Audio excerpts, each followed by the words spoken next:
quiero que el Señor nos regale el tiempo para poder escuchar al apóstol Juan. También le acompaña Jorge. Yo quiero que él se ponga de pie. Este es un hermoso hombre de Dios. Ha venido acompañando al apóstol, cubriendo todo. Se vino para Honduras. No es barato venir a Honduras. Algún día vamos a recompensar ese esfuerzo. Gracias, Jorge. ¿Y quiénes estuvieron la noche de ayer? Para algunos no terminó la noche. Hablé con un ministro esta mañana y dice: no pude dormir, todo me daba vuelta en la cabeza. Y dice: yo creo que Dios estaba preparando un nuevo recipiente. Quiero presentar al doctor Juan Balistreri. Gracias por estar con nosotros. Lo recibimos con un cariñoso aplauso. Ya hay quienes lo escucharon anoche. ¿Quiénes quieren seguir escuchando este asunto? Bueno, los de este lado parece que no. ¿Ustedes no quieren escuchar? ¿O no? Todos queremos oír al apóstol Juan. Bienvenido, Rey. Muchas gracias, buenas tardes. ¿Así me van a saludar todos los días? Buenas tardes. Bueno, gracias por su espontaneidad. Anoche no hubo tiempo, estábamos apretados y justamente apretados para poder tener la capacidad de poder estar en el aire. Y bueno, yo dar gracias a Dios por la vida del apóstol David y Pilar Rodríguez, su casa, y a todos. Sería tomarnos todo el tiempo, pero Dios sabe, todos los que hacen posible que podamos estar estos minutos acá en el escenario, por decirlo de alguna manera. Todos los que organizamos cosas como esta sabemos la cantidad de héroes anónimos que nunca ocuparán un lugar acá en la plataforma, pero que sin ellos sería imposible que esto sea una realidad. ¿Qué les parece si aprovechamos y les saludamos? Usted no sabe a la multitud de personas que en un evento como este trabajan, son los primeros en llegar, los últimos en irse. Les invito a que le demos un aplauso de gratitud. Yo no soy consciente de cuántos ni a dónde están, pero estoy seguro que están. No se llega a estos momentos por magia. Se llega con arduo trabajo, con finanzas, con inversión y todos los demás que hacen tanto esfuerzo para venir. Siento el peso en mis hombros y la responsabilidad de todo lo que significa estar aquí. Yo siempre pido de que usted pueda estar orando para que Dios ponga palabras en nuestra boca y que podamos transmitir lo que creemos que es el mensaje que Dios nos va permitiendo por su gracia tener. Pero si nosotros como hijos y hermanos no colaboramos en esto, se hace más cuesta arriba. Lo que estoy queriendo decir en pocas palabras es que si el mensaje no sale bien, ustedes son tan responsables como los que predican. Una manera elegante de decirles esto. Entonces conmigo usted no tiene posibilidad de criticar el mensaje porque usted debió haber orado. Mi tema en esta tarde se llama El recipiente, segunda parte. A ver, le voy a dejar para que usted profetice. ¿Cómo se llamará el próximo? Ya comenzó a profetizar. Aleluya. Perdóneme, pero el que tendría que haber hecho la pregunta que hizo el apóstol era yo. Pero ya que la hizo él y yo estaba de espalda, no las vi. Yo la voy a hacer al revés. ¿Cuántos no estuvieron anoche?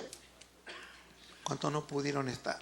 Bueno, van a tener que tratar de oír porque vamos a repetir algunos conceptos, pero no vamos a poder repetirlos a todos. Y como uno está en estos eventos, como decimos, con una mentalidad escolar, no podemos tirar temas aislados.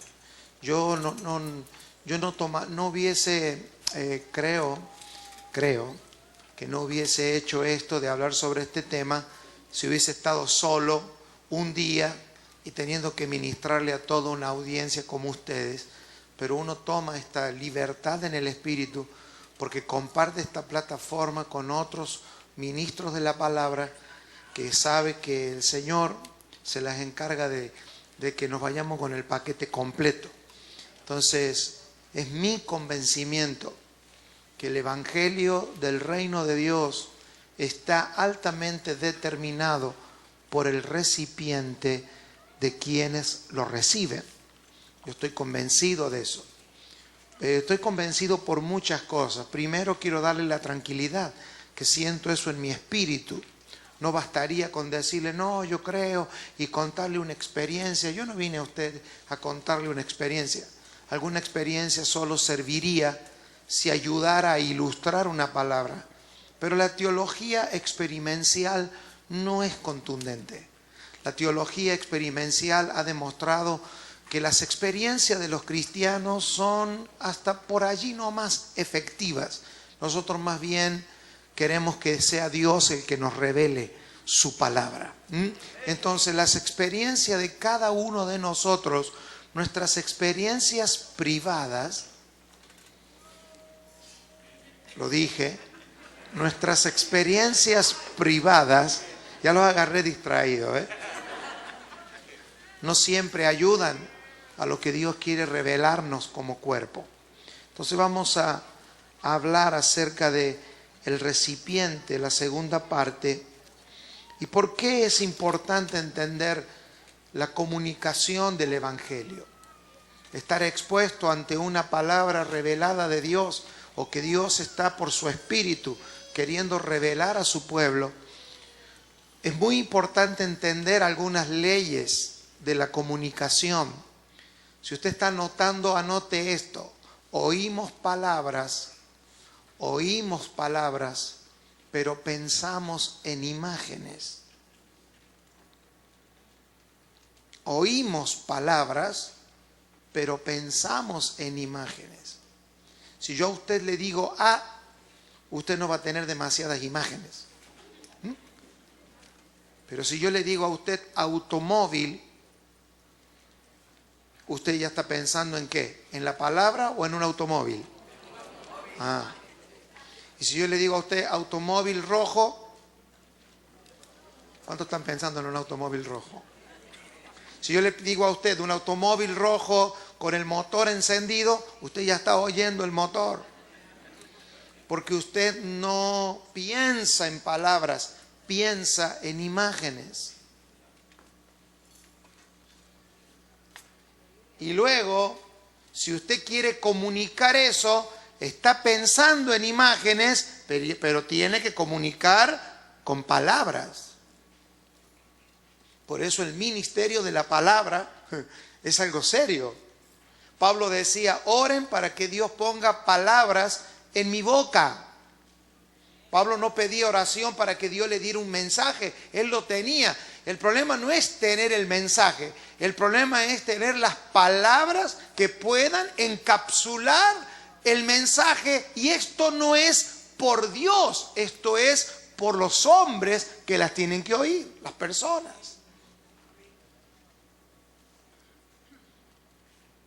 Y esa palabra imagen, ¿a qué le hace a usted acordar como un lector de la Biblia? Que el Señor dijo, no te harás imagen.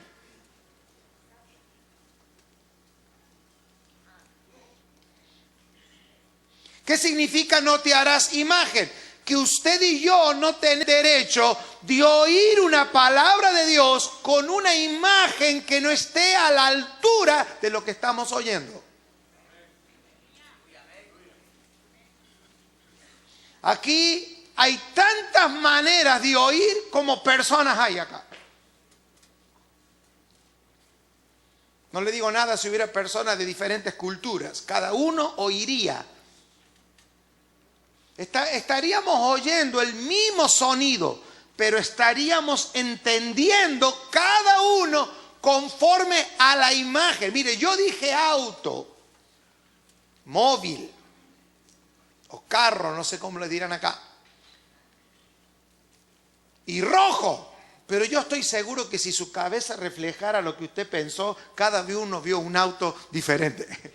Y cada uno vio un auto rojo en el matiz que se le ocurrió que era. Y a otros no vieron nada porque le está haciendo la digestión la comida.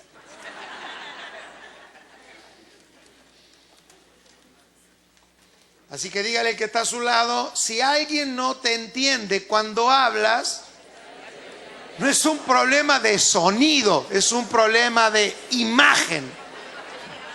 Entonces usted dice, por ejemplo, dignidad. Le voy a hablar sobre la dignidad de los hijos de Dios. ¡Wow! Dicen todos. Todos oyen dignidad. El problema es que cada uno tiene una imagen de lo que es la dignidad. Vamos a hablar acerca de la paternidad en esta hora y yo estoy seguro que Dios nos va a hablar tremendamente. Nadie se va a atrever a decir, no, no estoy de acuerdo. Amén, vamos a decir, sí, porque estamos convencidos al nivel del sonido. El problema es que el entendimiento y o revelación de esa palabra está limitada a la imagen que usted tiene cuando usted está oyendo. Entonces, este asunto de la imagen y de la idolatría no es un asunto solo para andar criticando y castigando a unos que andan detrás de una imagen de hierro o de cemento. También es idolatría darle la imagen equivocada a una verdad que Dios está queriendo revelar por su Espíritu. Es decir, que si yo entiendo diferente a lo que Dios está hablando, no estamos lejos de una idolatría que hay que voltear. Entonces me gustaría que usted anote estos conceptos y se los pueda llevar para meditar en ellos. Anótelo, oigo palabras, pero pienso en imágenes. Usted no tiene archivado en su cabeza todo lo que usted puede oír en una hora.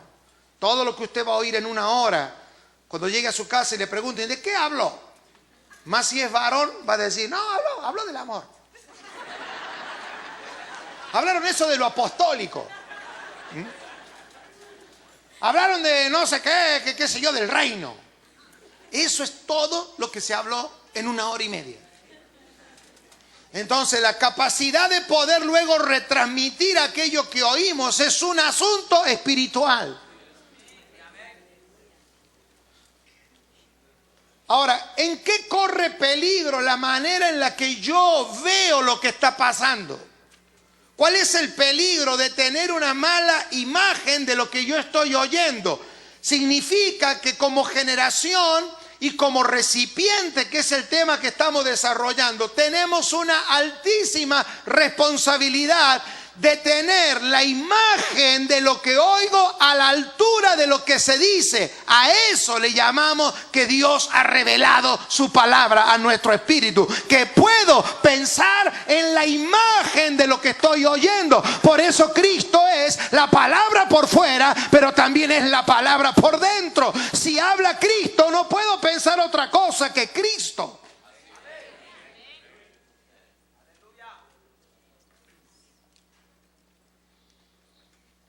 Si la palabra que está saliendo de nuestra boca es la palabra de Dios, no debería ser el disfrute de una hora, sino que debería de ser la realidad de nuestra vida. Entonces, ¿a qué se refiere Pedro cuando decíamos anoche y leíamos que la escritura no es de interpretación privada? Tradujimos a esa palabra privada como idiotes. Y decíamos que lo que Pedro decía es que la Biblia no puede ser, la palabra profética, no puede ser interpretada a nivel de un pensamiento idiota. Y aclarábamos que idiotes en los días de la Biblia se referían a las personas que por su vida privada, se aislaban de la realidad social de los pueblos en los que vivían.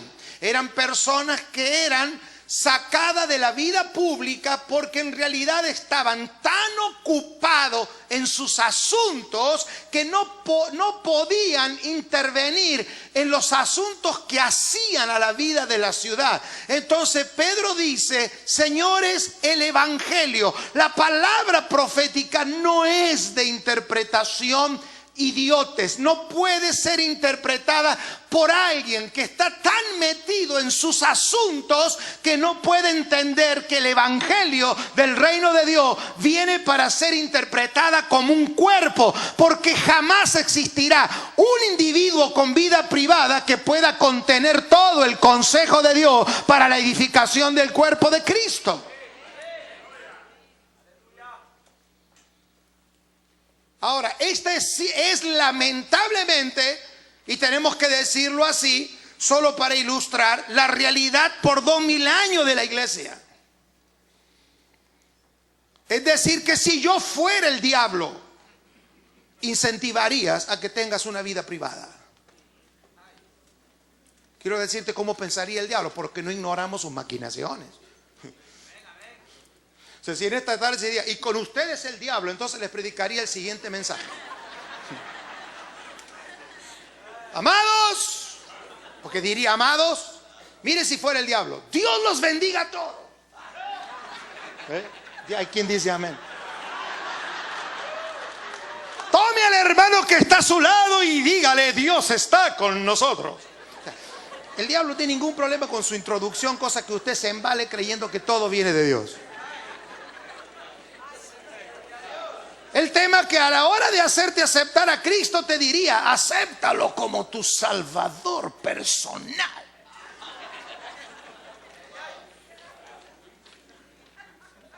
Para que llegues a tu casa y digas: soy el primero y único en mi casa salvo, como si eso fuera un trofeo. Y si tuvieras un diablo más grande te diría: porque Honduras está en el propósito de seguiría siendo grandote, pero privado.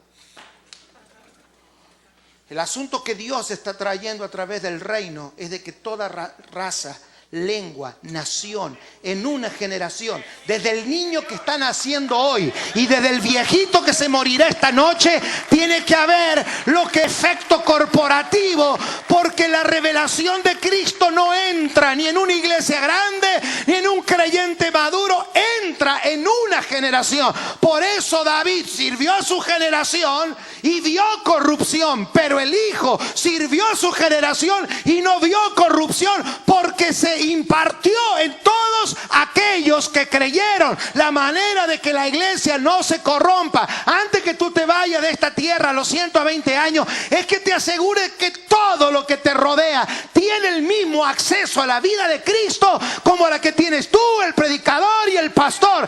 Hay que romper la mentalidad del recipiente individual y llevarlo a la vida del cuerpo.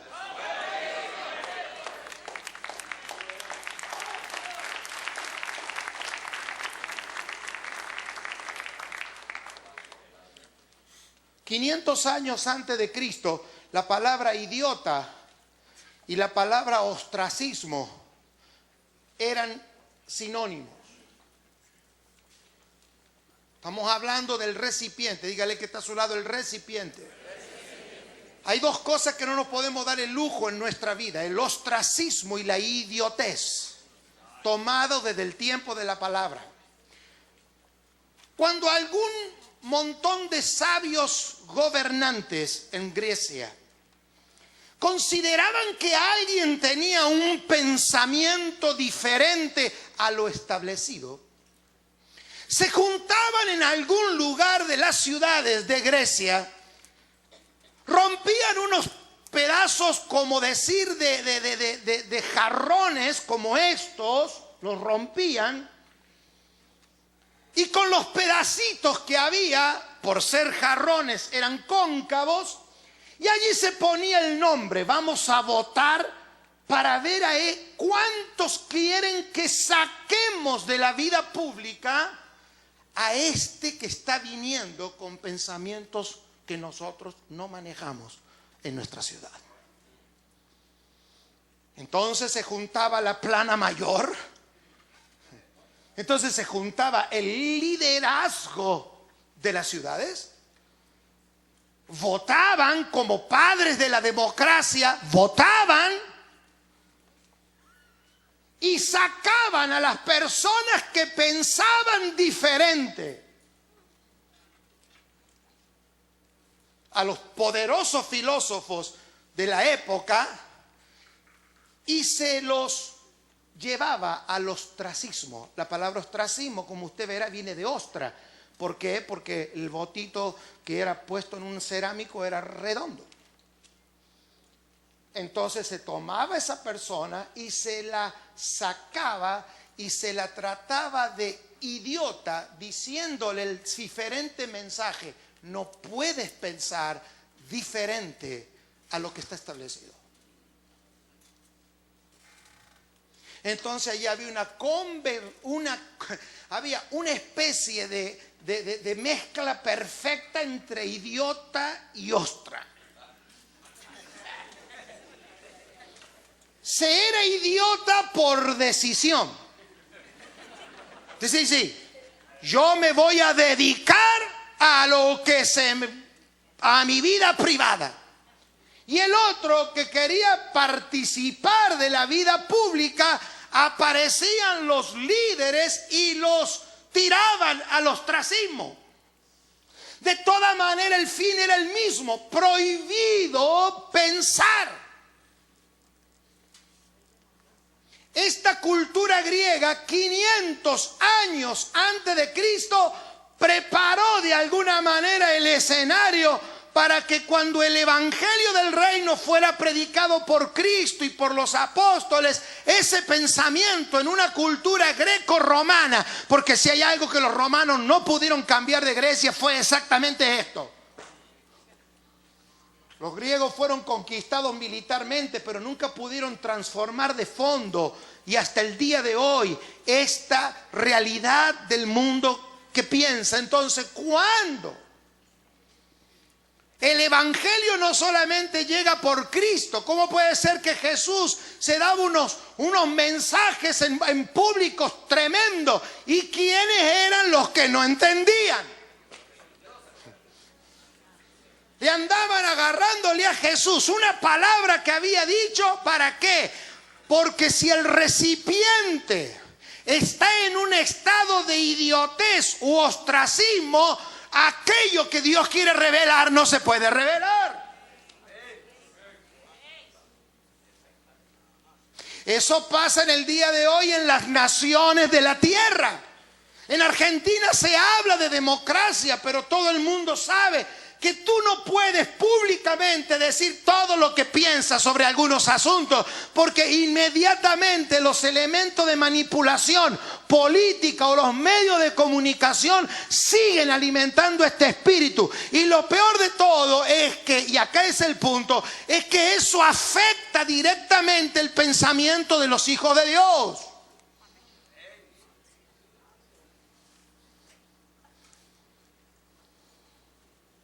Cuando ayer decía que dos personas cuando piensan iguales no están pensando, ¿a qué nos referimos? No es que no puede haber en Cristo un pensamiento. En el único lugar del mundo a donde todos podemos pensar igual, no es tú en mí ni yo en ti. En el único lugar a donde todos podemos estacionar nuestra manera de pensar es en la mente de Cristo. En el único lugar a donde entran nuestro poder de ser un cuerpo es en Cristo. No es tú pensando como yo, ni yo pensando como usted. Es pensando como piensa Cristo. En la única estacionamiento a donde pueden estacionar los hijos con un pensamiento de libertad, no es en una iglesia, no es en una ciudad, ni es en una nación. Es en la mente de Cristo. Es en el único lugar a donde podemos activar el poder de la revelación de una palabra que se nos está dando.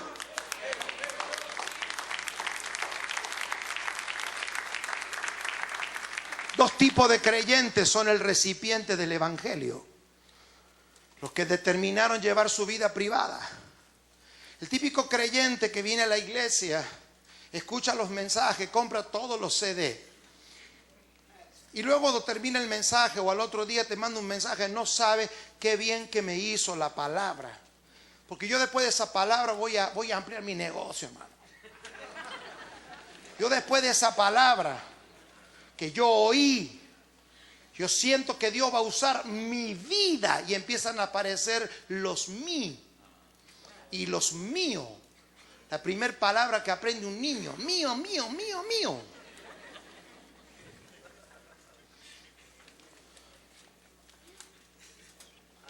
Eso le pasa al que por lo menos se expresa.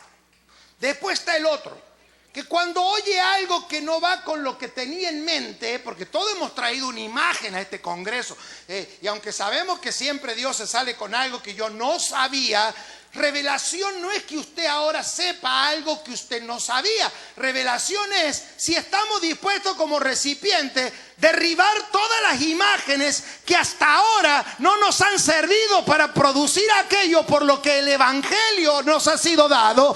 Porque al final de que algo se revele a tu espíritu no es algo, no es una carga que lleva el predicador, es un asunto de cada uno. Estamos aquí. Después está el otro que tiene 30 años en la iglesia y dijo, no, porque yo hace 20 años atrás, yo oí un mensaje tremendo de Dios. Pero quise ir a hablar con el pastor y me dijo, usted se calla. Entonces ese pasó al ostracismo. ¿Qué es el típico creyente que toma la determinación? No estoy diciendo que no hay excepciones, voy a hablar de las generales. Como estoy en el ostracismo, la bendita expresión, me voy. El problema es que te vas, pero llevas las ostras arriba. Yo siempre hago esta pregunta, si yo fuera miembro de la iglesia, porque tengo todavía mi actividad un tanto pastoral, si se quiere, estar en la iglesia local. Yo si a mí Dios me revelara algo y yo fuera miembro de la iglesia, ¿por qué me tengo que ir yo? O sea, que se tiene que ir el que está mal, porque si yo creo que Dios me revela algo, ¿cierto?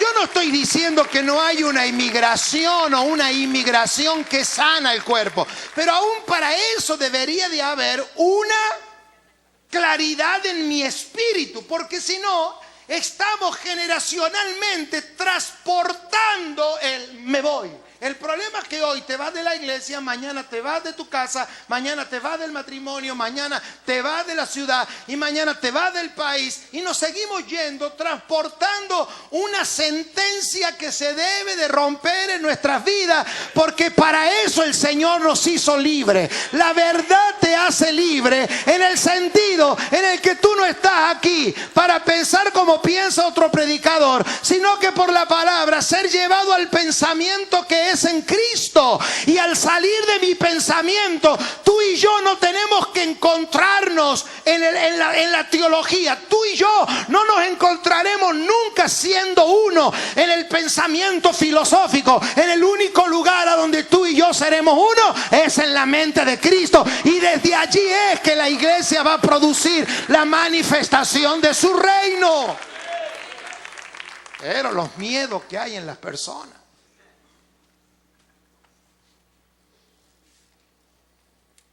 Esa es la lucha por la paz.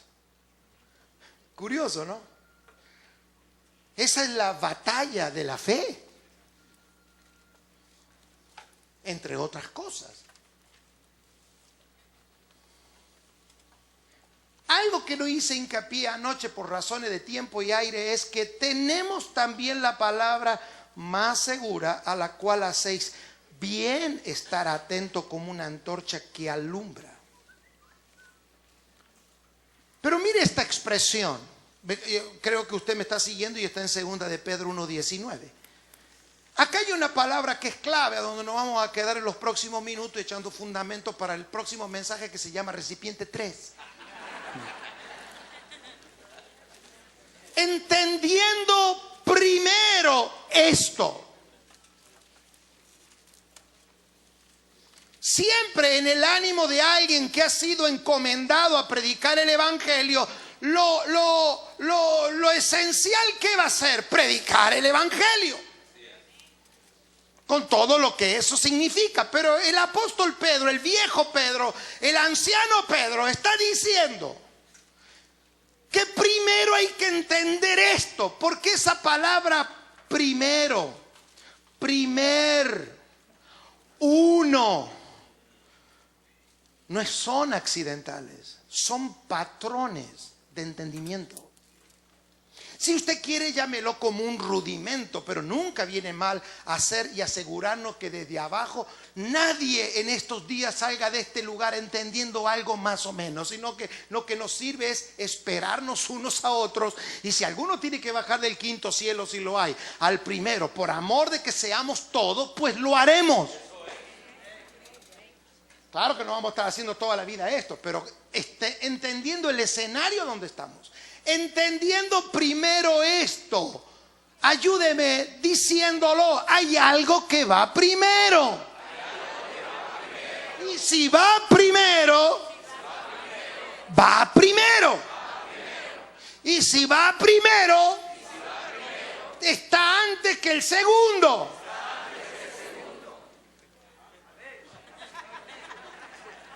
¿Cuál es la tentación en la comunicación del evangelio con los recipientes? Dar por entendido que todo el mundo lo sabe.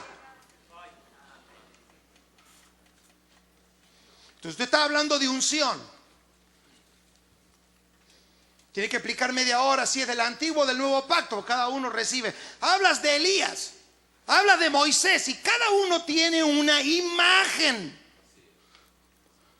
O sea, cuando Jesús se los llevó a los tres al monte de la transfiguración, decía, esto es para que se les caiga todas las imágenes que ustedes tenían de Moisés y de Elías, porque iba a ser imposible construir algo con gente que guardan la imagen. ¿Y cómo habrá sido Moisés? Y ahí lo tienes, entregándole toda la ley y todos los profetas a Cristo. Se terminó. O sea, vamos a ir derribando mitos imaginarios. Yo te hablo de presencia de Dios. Alguien por allá va a estar pensando en que vamos a tirar el saco. Y si levanto la mano allá, va a haber uno, acá donde está la presencia. Porque cada uno hemos sido lamentablemente vacunados en contra de la revelación por 2000 años. ¿Y cómo? Y si, mira, hermano, las imágenes equivocadas son como el mal aliento. Todos se dan cuenta que lo tienen, menos el que lo tiene. O sea, salvo que el Espíritu Santo, que yo creo que está en medio nuestro y en nosotros, hablándonos, en medio para el que no crea que lo tiene, para el que cree que lo tiene, dejémoslo que hable. Dejémoslo que se mueva en nuestro espíritu, redarguyéndonos de qué. No ande buscando el pecado que ni cometió para ver si tiene sentido después venir aquí adelante. No. Señor, por tu espíritu, que estos días tu palabra derribe las imágenes. Las imágenes que tengo de Cristo. Juan de Patmos, cuando se le reveló Cristo como él, cayó como muerto. ¿Qué significa eso? Que la imagen que él tenía de Cristo no era la realidad. Yo no puedo asegurar que Apocalipsis fue escrito por el apóstol Juan. Es Juan de Patmos, un hermano nuestro en el Señor, que le escribió a las iglesias del Asia Menor. Lo que sé es que algo de Cristo sabía. Sin embargo, cuando lo vio revelado, ¡pua!, cayó como muerto. Y dice, no se esperaba que se cayera como muerto. O sea, tienes que escribir el Apocalipsis. Sí, pero que ya, si empezamos así.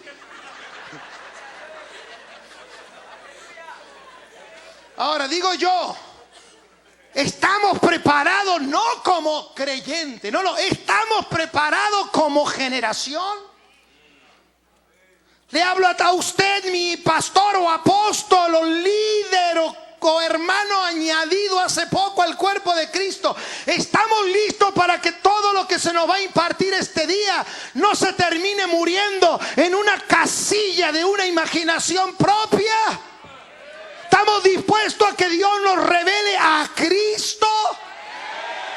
¿Estamos dispuestos a derribar la imagen que tengo de la iglesia, de la alabanza, de la adoración, sin enojarte ni querer matar al predicador? ¿Qué?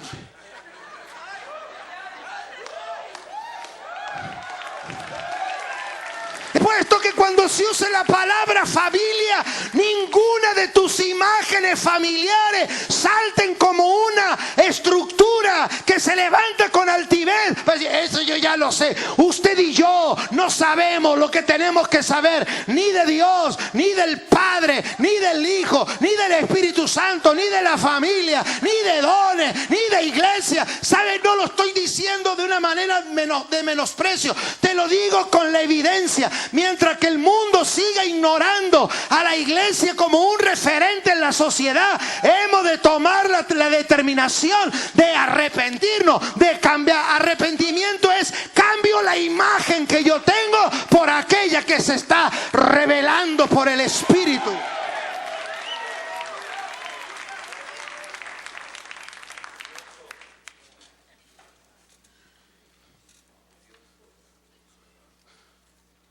Pastor, ¿está dispuesto a rever toda estructura en la que hemos construido la iglesia? Porque si no, seamos honestos hoy, que no va a venir bárbaros a todos, pasar un sábado y un domingo en el hotel. Pero es falta de respeto venir a buscar 50 litros de agua en una botella de 300 mililitros. Es una falta de respeto. Yo prefiero ya no profanar más el templo del Dios viviente. Esta palabra que debe ser oída toda y completa, respetando absolutamente aquello que el Espíritu, y esto no es, usted tiene que ser, mire hermano, si hay algo que un predicador o comunicador del evangelio, un ministro competente no tiene que producir, es intimidación. Solamente que a veces se eleva la voz para poner, como no estamos escribiendo y no podemos poner ni negrilla, ni subrayar, ni comilla, entonces levantamos la voz, pero no es nada más que tratar de resaltar una verdad, porque al final ser un ministro o un siervo de Dios no es otra cosa que la siguiente cosa. Si lo puedo entender yo, lo puede entender cualquiera. Por eso es siervo. Oh, siervo de Dios, ¿cuándo yo llegaré a saber cómo sabe ese siervo? Si es siervo, se supone que si lo entiende el siervo, lo tiene que entender el que es servido.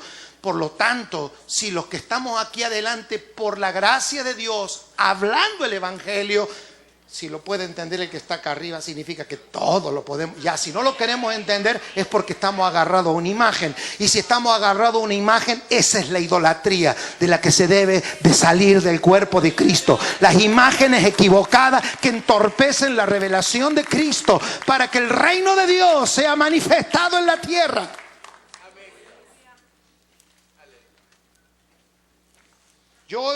¿Cómo puede ser, hermano, de que tú lleves a un matrimonio, algún curso de matrimonio, llevas a un joven a cómo ser juventud en Cristo y poderoso, unos lemas así, y a los 3 días, si no cambia la imagen de cómo oigo, porque al final siempre seguiremos a una imagen? Yo quiero decirte una cosa, hermano, tú fuiste diseñado para seguir una imagen.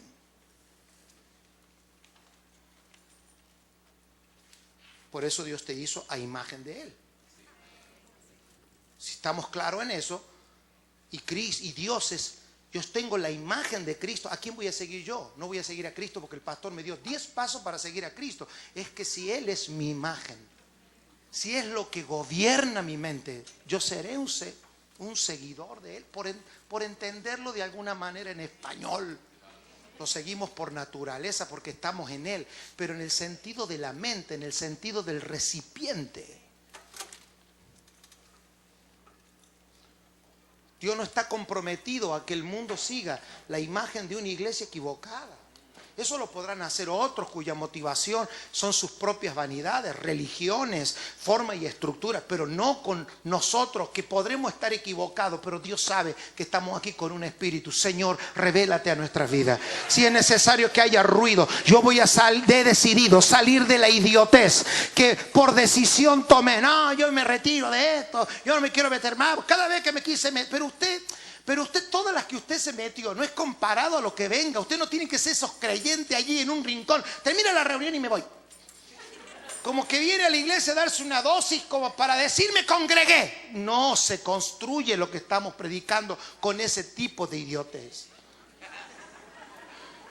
Si alguna vez un hombre o una mujer de Dios que era significante para ti dio palabras que te ataron hasta el día de hoy, rompe esa palabra.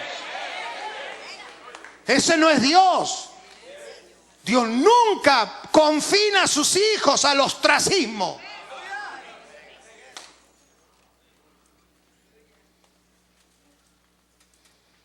Vamos a cambiar los ámbitos. Diga conmigo, no es de interpretación privada. La iglesia está emigrando de la salvación personal a la plenitud de la salvación. Lo dijimos anoche y quisiera quedarme allí. Cuando Pablo ve al carcelero de Filipo que al hombre se le reveló la salvación, él no hizo otra cosa que decirle, tenemos que ir a tu casa. El tema es que si Pablo dejaba al carcelero de Filipo solo, ahí salvo, era una linda historia para contársela a Silas en la cárcel. ¿Viste que se salvó el carcelero de Filipo? Qué tremendo, somos tremendos nosotros. Estamos presos y ya hubiésemos hecho una canción, que ya hubiésemos hecho un himno, hubiéramos escrito un libro, cómo se rompieron las cárceles, cómo con la canción que cantamos nosotros el carcelero vino a los pies de Cristo. Tienes todo un montaje imaginario de creer que eso es evangelio. Pablo dijo, no, vamos a tu casa. Porque el problema es que ahora tú me conociste a mí y yo te conocí a ti.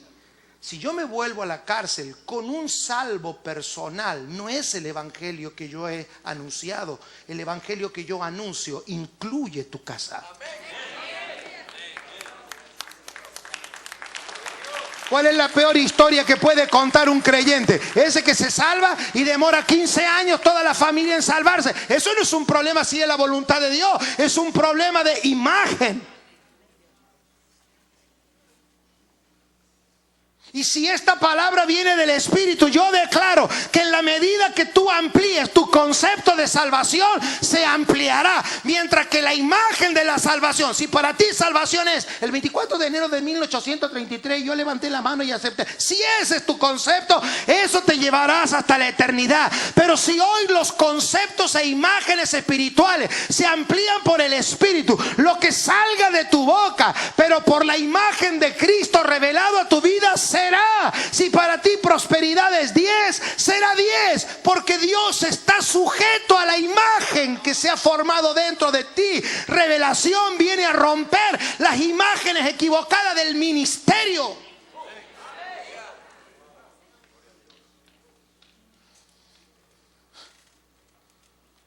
No hay una fe para 1 y una fe para 10 y una fe para 100. Hay una fe. El tema es cómo fuimos improntados cuando se nos enseñó la fe.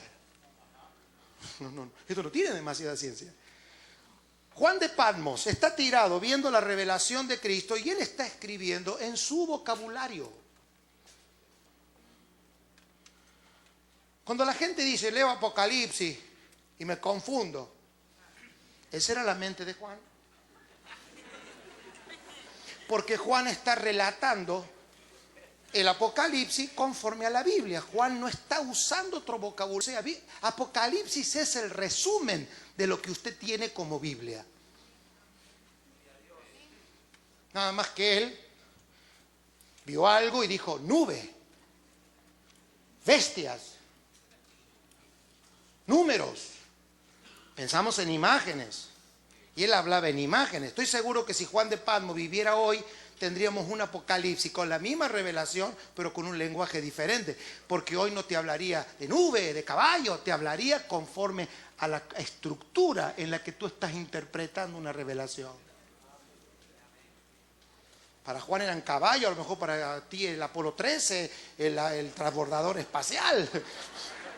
Cada uno. Entonces, ¿nosotros qué hacemos? Vamos para atrás en la historia. Algunas personas se ponen a hablar de caballos. Vio a los predicadores cuando dicen, voy a hablarles de la semilla. Y hace 40 años que vive en medio del cemento, ni ha visto nunca una semilla germinar. Les voy a hablar de lo que es el flujo de sangre. Eso es un retroceso en el sentido de lo que Dios quiere traernos hoy. Les voy a hablar sobre el águila. A ver, ¿cuántas veces usted vio un águila? Ay, cantamos del águila, hasta le ponemos a la iglesia las águilas. Por lo menos pongámosle el transbordador espacial, que sea, ayornemos.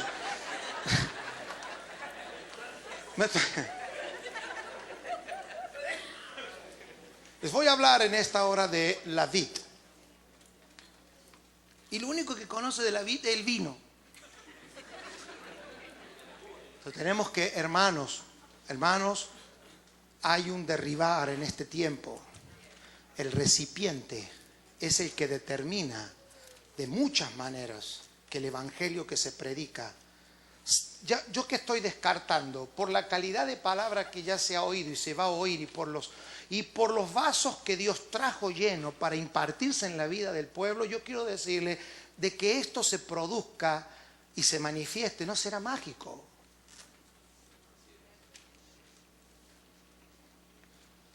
Fíjese que usted tiene una parte de su Biblia que se llama Nuevo Testamento, no voy a entrar en detalles, que en realidad no lo tendríamos si los escritores no entendieran que el recipiente es un factor determinante para el evangelio.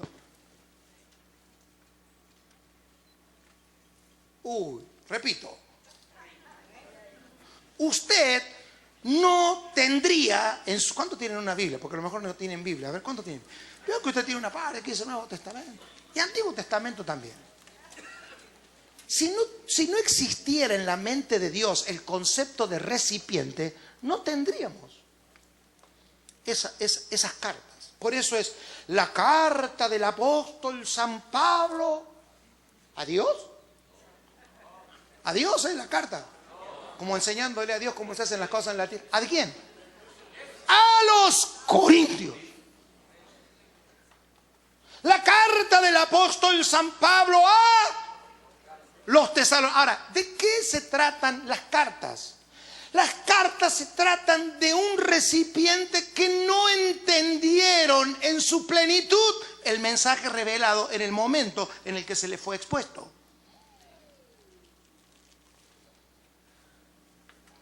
De hecho, que usted ya sabe, pero por la duda se lo digo, Pablo nunca se imaginó que sus cartas algún día serían Biblia. Si hubiera esmerado algo más. Pablo nunca dijo, ay, ahora yo sé que Dios me usará para poner la Biblia. No, por eso es la carta de Pablo a Corinto. Yo no sé qué hace usted leyéndole las cartas a otros.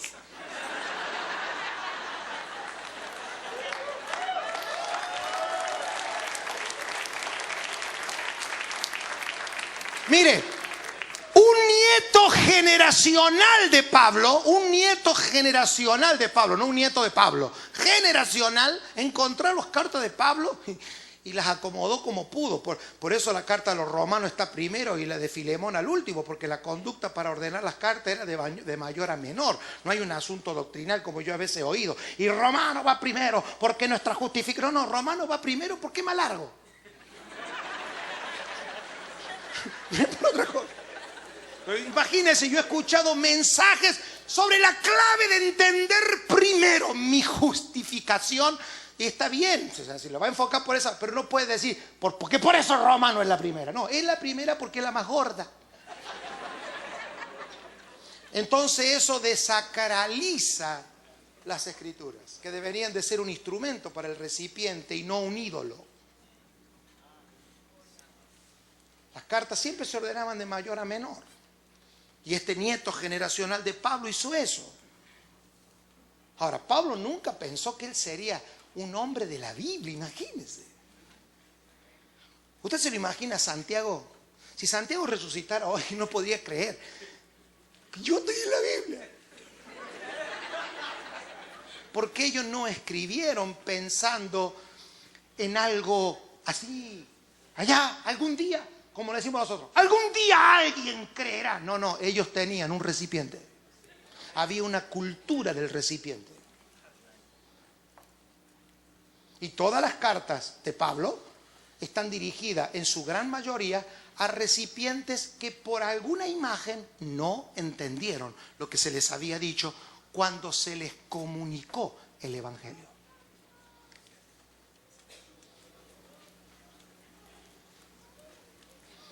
No sé, me parece, por la cara que veo, algunos de ustedes se piensa que Pablo se sentó un día y dijo, voy a escribir la Biblia. No. Eso fue gracias a Dios, que una manera de que la gracia de Dios, el Dios eterno que entiende todo y ve lo eterno, podemos tener un ente que nos rige, palabra por hombres, dice inspirados en el caso del Antiguo Testamento por el Espíritu Santo. Inspirado significa que no hay ninguna intervención tuya, que si te hubieran dejado sin la inspiración hubiese escrito un desastre. Entonces los inspiró el Espíritu Santo. Aún así tiene bastantes cositas que por ahí hay que, pero fueron inspirados por el Espíritu. Luego las cartas que usted tiene como el Nuevo Testamento, imagínense, hermanos, imagínense por qué nosotros necesitamos la revelación de Cristo. Porque las cartas paulinas, y entre otras, apelan a los errores de concepción de los recipientes. ¿Qué no entendieron los romanos? Te lo explica en el primer capítulo. Los romanos no entendieron algo cuando se les predicó la primera vez. Solamente dice Pablo que los felicita en el capítulo 1 porque su fe ha sido divulgada. Es decir, ellos aceptaron un evangelio de divulgación. Podríamos llamar hoy el evangelio de Cristo te salva, el Señor te sana, voy a orar por tu vida, levanta tu mano si estás necesitado, vamos a visitar la familia. Eso es un evangelio, no lo estoy menospreciando, pero Pablo lo cataloga como el evangelio de la fe divulgada. Pero sin embargo en el versículo 15 del mismo capítulo dice, deseo ir a vosotros porque quiero comunicarles el evangelio. Es decir, cómo evangelizar a los evangélicos. Y él bajo esta premisa que dice, no me avergüenzo del evangelio. Es decir, que hay un evangelio de un nivel que sí avergüenza.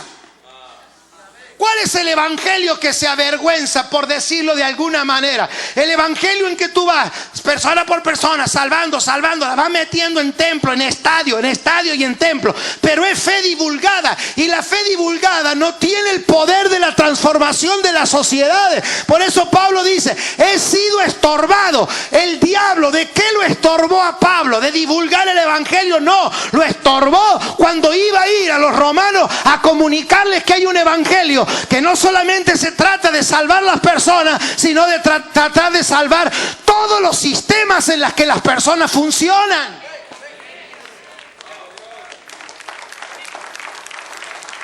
Algunas personas dicen, no, yo quise venir a la reunión y el diablo me estorbó. Si usted cree que es eso, está bien, pero esa es su imagen. El diablo no va a andar estorbando a la gente a venir a una reunión, por favor. Si usted quiere saber lo que es estorbo, y yo, métase y determínese como hijo, como líder, como pastor, no sé, como usted le llame, obispo. Determínese a que los pueblos salgan de la fe divulgada, que es un nivel, a una fe comunicada por el evangelio de Cristo. Ahora, eso demanda una determinación. Y la determinación, ¿sabe cuál es? De que para sacar a las personas de una fe divulgada a una fe comunicada, donde el evangelio de la sustancia y de la transformación es real, hay que desmontar un montón de imágenes que se han construido en medio de la gente.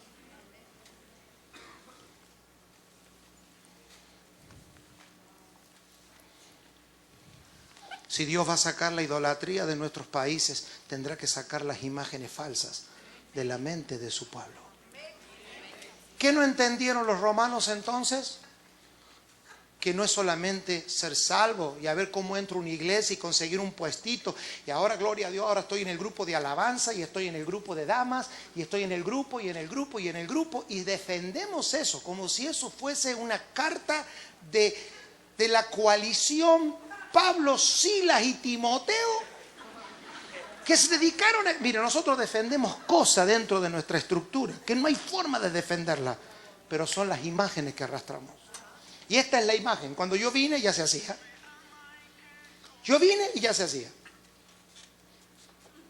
Y como el secreto de la vida revelada de Cristo son la fuerza y tiempo, si yo fuera el diablo, te haría invertir fuerza y tiempo en algo que suene evangélico, pero que no tenga trascendencia a la vida pública. Haría que sintieras la presencia de Dios acá. No sé si podría el diablo, pero usted entiende lo que estoy diciendo. La cuestión es ostracismo. Anoche se me apareció Dios. Sí, a Juan se le apareció solo, pero hace 2000 años que le estamos leyendo el libro. O sea, no fue privado. Lo que hay que entender es que hay algo más. ¿Qué no entendieron los corintios del evangelio que se les comunicó según Hechos de los Apóstoles? No entendieron que además de ser cristiano hay que llevarse bien. Que al final es el punto de esto. Ya eso es para recipiente 5. Sí, porque ahí va el punto. Vamos a ver cómo. Yo ya termino en 3 minutos. 3 minutos termino. Así que comiencen a llorar. Así. ¿Qué no entendieron los corintios del evangelio? Que había que llevarse bien. Que esto no se trataba de los gustos de los predicadores. Entonces la carta, ¿qué hace? Los destinatarios no entendieron. Entonces hubo que reinterpretarle de alguna manera por carta, porque al final puedes tener a Pablo. ¿Quién de ustedes no quisiera tener un mensaje grabado directamente de Pablo? A ver, levanten la mano. ¿Le gustaría que alguien aparezca? Logramos sacar las palabras del éter y las tenemos grabadas. Pablo en directo. ¿Le gustaría o no? No cambiaría en nada.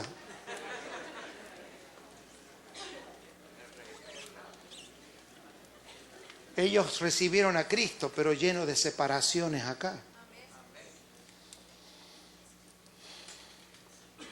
Recibieron a Cristo, pero no entendían que esto no se trata. Es que a mí no me reconocen el don. Y Pablo le tienes que enseñar, señores, es el amor. La iglesia se construye bajo el amor. Los dones es un asunto, no va primero. Por eso es la preeminencia del amor. Entonces las cartas fueron escritas, no porque Pablo quería perpetuarse en los años y en los tiempos, y que algunos, por lo menos si lo hubiera hecho con eso, hubiera dejado al último copyright, favor dirigir su ofrenda a pablo@gmail.com. Ya veo que hay uno que tiene eso acá, ¿no? Dice, gracias, Padre.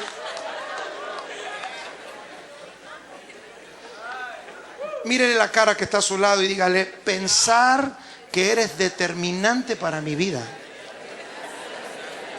Porque si entendemos en imágenes diferentes, no podemos pensar en ser uno, como el Cristo oró por nosotros.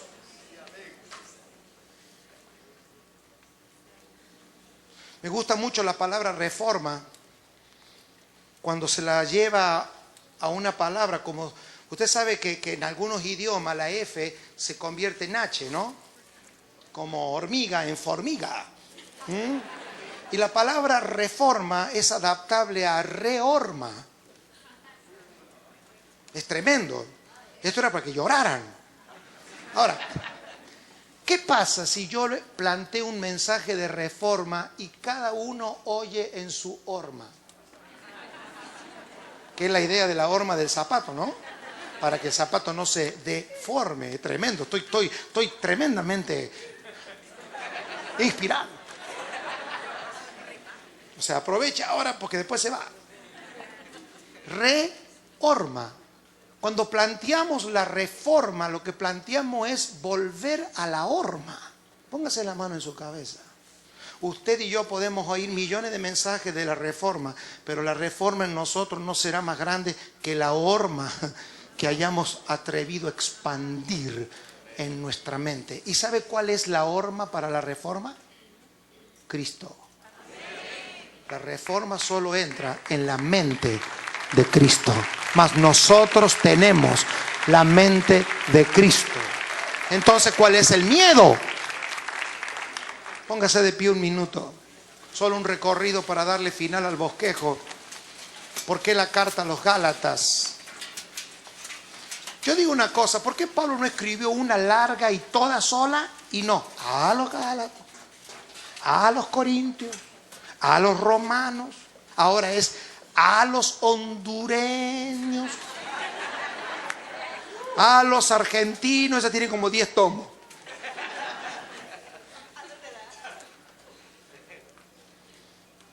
¿Usted cree que hay una carta de Dios para la iglesia en Honduras? No los veo convencidos.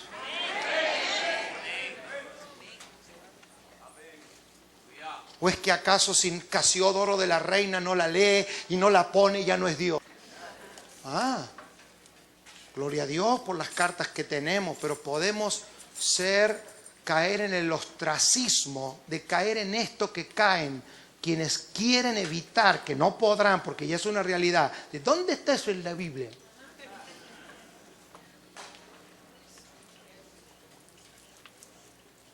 ¿Quieren más? En una hora hemos hablado de que ninguna palabra escrita en el Antiguo Testamento tendría sentido sin Israel. Que ninguno de los 4 evangelios serían hoy parte de un libro si no hubiesen existido los judíos, los griegos, los romanos, y no hubiésemos tenido la carta de Juan. Si hijos más maduros no le hubieran exigido a Juan algo más sustancioso al final de sus días. Sin destinatarios no existe el evangelio. Es un montón de predicadores abstraídos, ostracistas, que usan el púlpito para decir lo que no se animan a decirle a la gente en la vida real. Esto tiene un destinatario. Los destinatarios de la visita nuestra y usted que vive acá y cuando usted nos visita en Argentina es comunicar. Pero teniendo en cuenta que esto no puede ser disparado. Ustedes son y yo soy y somos el recipiente de Dios para esta generación. Usted decide ser o no ser ese recipiente. De todas maneras el evangelio será predicado. Hermanos, la importancia del recipiente es que un perfume no solamente puede ser bueno por dentro, tiene que tener el recipiente adecuado. Nadie te creería que un perfume cuesta $500 si el recipiente es una lata de soda. Entonces debe haber una coherencia entre lo que oímos y lo que construimos. Esto no vendrá, ni usted ni yo nos vamos a convertir en el recipiente correcto, porque ahora levante su mano, voy a orar por usted. Podemos empezar con eso como para darle una dosis que no caiga en abstinencia de oración. Pero esto se produce con una actitud determinante. Si estás vivo, no sé si estás aquí por casualidad, no sé cómo entraste, si te invitaron, si eres pastor, pero ya nunca más podremos decir a partir de este día y de estos días de que no fuimos convidados a ser el recipiente no agrietado de aquello que Dios está depositando, que es el evangelio del reino. Padre, gracias por tu vida en nosotros. Solo lo hablamos y lo confesamos para que los recipientes de tu palabra, Señor, podamos recibir en esta hora esa vida. Señor, esa lucha, esa batalla que se libra a nivel del pensamiento. Señor, nosotros sabemos que lo que hablas es para este tiempo y para esta temporada en nuestras vidas. Señor, nos hiciste vivir hasta hoy porque somos parte de tu proyecto eterno sobre la tierra. Padre, que este espíritu tan glorioso que nos une pueda servir como gestión en la vida en cada uno de los santos. Veremos los frutos por tu palabra y tu espíritu. Amén.